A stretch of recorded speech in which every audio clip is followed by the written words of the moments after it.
आदाब नमस्कार।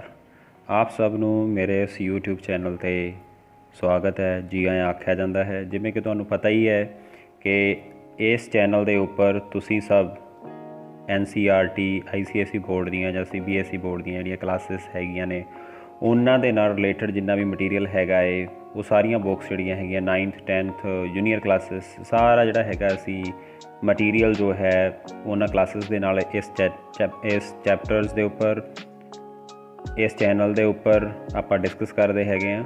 ਔਰ ਇਹਦੇ ਵਿੱਚ ਅੱਜ ਤੁਹਾਨੂੰ ਲੈ ਚੱਲਦੇ ਹਾਂ ਆਪਣੇ ਚੈਪਟਰ ਰਿਸੋਰਸਿਸ ਐਂਡ ਡਿਵੈਲਪਮੈਂਟ ਜੋ ਕਿ ਕਲਾਸ 10th ਦਾ ਫਸਟ ਚੈਪਟਰ ਹੈ geography the.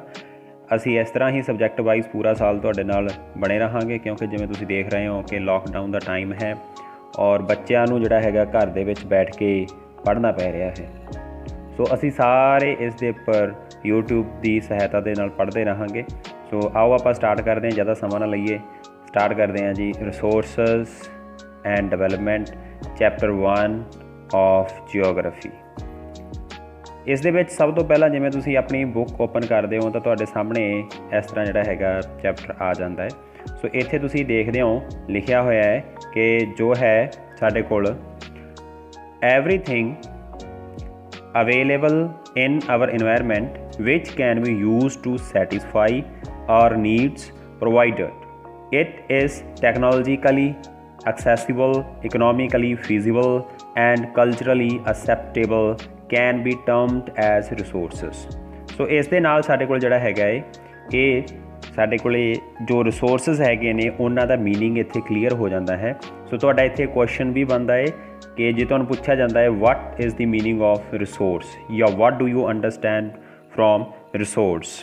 Everything available in our environment, ਸਾਡੇ ਇਨਵਾਇਰਮੈਂਟ ਦੇ ਵਿੱਚ ਜਿਹੜੀ ਵੀ ਚੀਜ਼ ਜਿਹੜੀ ਹੈਗੀ ਅਵੇਲੇਬਲ ਹੈਗੀ ਆ ਉਸ ਨੂੰ ਅਸੀਂ ਰਿਸੋਰਸ ਮੰਨਦੇ ਹਾਂ ਔਰ ਸਾਡੀਆਂ ਉਹ ਲੋੜਾਂ ਨੂੰ ਪੂਰਾ ਕਰਦੀ ਹੈ।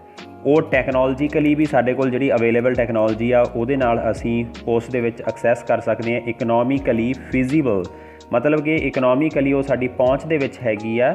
ਕਲਚਰਲੀ ਅਸੈਪਟੇਬਲ ਉਹ ਜਿਹੜੀ ਹੈਗੀ ਆ ਕਲਚਰ ਦੇ ਤੌਰ 'ਤੇ ਸਾਡੇ ਵਿਰਸੇ ਦੇ ਤੌਰ 'ਤੇ ਜਾਂ ਸਾਡੇ ਸੱਭਿਆਚਾਰ ਦੇ ਤੌਰ 'ਤੇ ਉਹ ਸਾਡੇ ਲਈ ਅਸੈਪਟੇਬਲ ਹੈ।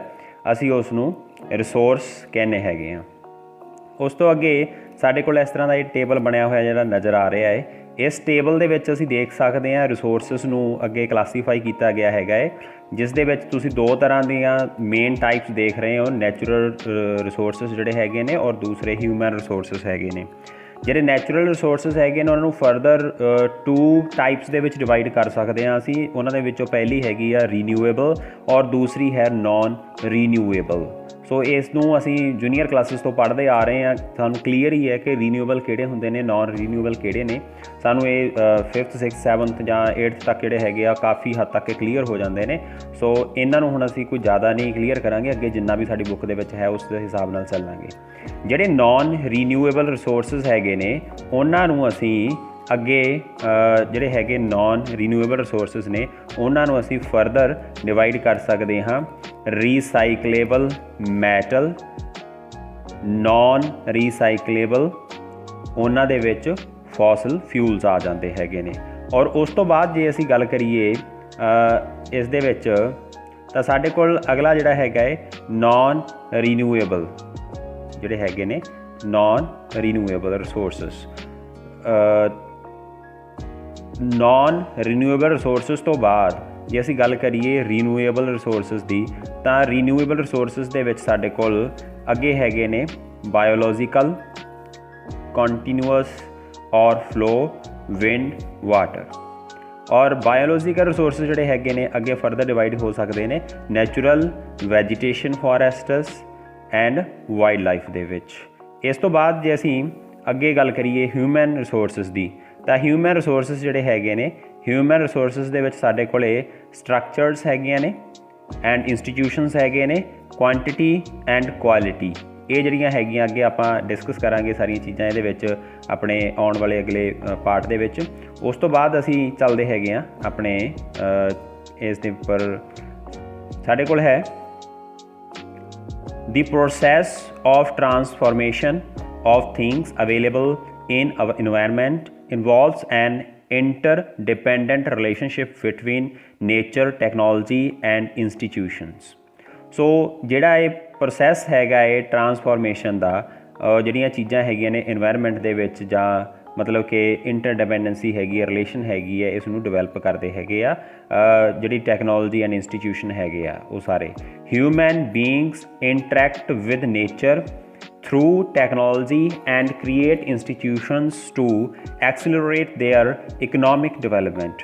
जिन्ने भी ह्यूमन बीइंग्स हैगियां ने, जिन्ने भी इंसान इस धरती के उपर फिर रहे ने, जिन्ने बंदे इस धरती के उपर रह रहे ने, वो सारे जिहड़े हैगे नेचर दे नाल इंटरैक्ट करते हैं टैक्नोलॉजी के थ्रू और इंस्टीट्यूशनस नूं क्रिएट करते हैं और जिहड़ी उन्हां दी इकनॉमिक डिवेलपमेंट हैगी आ उस नूं ਉਸ ਨੂੰ ਡਿਵੈਲਪ ਕਰਦੇ ਨੇ। ਸਾਰੀ ਜਿਹੜੀ ਹੈਗੀ ਆ ਉਹ ਜਿਹੜੀ ਇਕਨੋਮਿਕ ਡਿਵੈਲਪਮੈਂਟ ਹੈਗੀ ਆ, ਇਕਨੋਮਿਕ ਡਿਵੈਲਪਮੈਂਟ ਜਿਹੜੀ ਹੈਗੀ ਆ ਉਹਨਾਂ ਦੀ ਉਹ ਡਿਵੈਲਪ ਹੁੰਦੀ ਹੈਗੀ ਆ।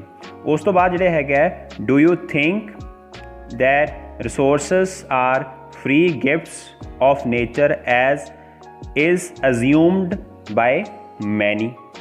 ਇਹ ਕੁਐਸਚਨ ਹੈ ਤੁਹਾਡੇ ਵਾਸਤੇ, ਤੁਹਾਨੂੰ ਕੀ ਲੱਗਦਾ ਹੈ ਤੁਸੀਂ ਸੋਚੋ।